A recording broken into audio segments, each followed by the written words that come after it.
Take a breath and slowly release it. And again, long, slow, even inhalations and exhalations. One more time.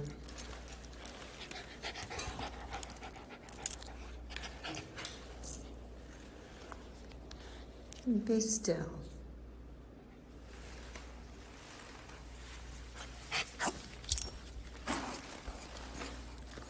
Even Jesus sought out stillness.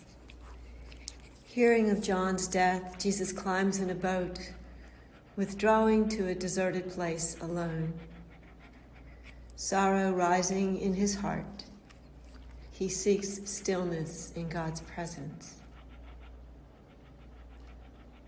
Imagine seeing him in the boat on the water as you stand in the crowd on the shore, and you begin to follow him along the shoreline, seeking healing, desiring to hear his words, to be in his presence. As he steps out of the boat, you see his eyes soften as he is moved with compassion. Even in the midst of his own sorrow, he begins to move through the crowd, touching, speaking, smiling, bringing healing to each soul. As he comes to you, you feel his presence and are enveloped in his radiance. All your struggles and pains melt away. A deep peace, unlike anything you have ever experienced before, overwhelms you. And everything seems fresh, clear, brilliant, as you are restored to wholeness. As you look out beyond the crowd, you notice the sun slipping below the horizon, and the afterglow illumines the world for a few moments. And then the darkness of evening arrives. You see the disciples approach Jesus and overhear them say, "This is a deserted place, and the hour is now late. Send the crowds away so that they may go into the village and buy food for themselves." It's time to call it a day. And then you hear Jesus respond, "They need not go away. You give them something to eat." And you find yourself just as perplexed as the disciples. They protest, "We have nothing here but 5 loaves and 2 fish. And Jesus says, "Bring them here to me." He turns towards the crowd saying, "Everyone sit down in the grass."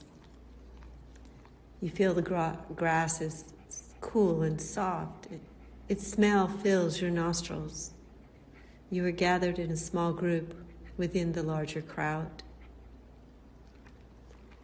And Jesus takes the 5 loaves and the 2 fish, and in the familiar gesture of giving thanks, he lifts them up as he looks towards heaven, blesses and breaks the loaves, and gives them to the disciples to give to everyone seated. Somehow, there's more than enough. It has been a day of miracles, of healing miracles, of the crowd coming together, and there being more than enough for everyone to eat, and of the miracle of the disciples being drawn into Jesus' compassion for others. And even the crowd is drawn into compassion, as are we here and now. The example he gives is to offer what you have, who you are, the gifts within, and it will be enough, even more than enough. There is a tendency that arises sometimes to try to offer more and more. We hold up Jesus as an example, as if what we offer isn't enough. And in doing so, we turn a gift into a goal. Something freely given becomes a drive which creates anxiety, competition, even a means of being judged, or something we boast about, or something by which we are judged, or something by which we judge others. How often do we act as if God is not in the process? How often do we forget that life itself and every gift and grace in our lives comes from God? Are we grateful?